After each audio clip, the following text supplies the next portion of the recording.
मैं तू अम्मा रो रो पुछ दिए मेरा पोतरा दसा क्या थी गई तू कहीं दे नाल लेना ने मैं को कोई भी गाल दसेना ने तेरी कल भी रोटी सुक गई तै अज भी रोटी नहीं खादी मेरा मत्था चुम के आखे सी तेरे आखी पीलिया पीलिया हैं तेरे मुंह ते रात भी नहीं रह गई तू पहले वांगू खिलदा ने तेरी कोई भी हालत नहीं रह गई मेरा पुत्रा तू परेशान ना थी मैं अपने चिलका वेच आईया बस चंगा घर कोई देख कर आई मैं तेरी मंगनी कर रेसा तेरे प्यू दी पेंशन मिलसी ते वल तेरी शादी कर देसा मैं रो के पूछे अम्मा तू तेको नासिर कितना प्यारा है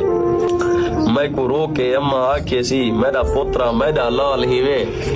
तै वांगू प्यारा कोई कहनी तै वांगू सोना कोई कहनी मेरी अख दा तारा तू ही वे मेरा पुत्र सहारा तू ही वे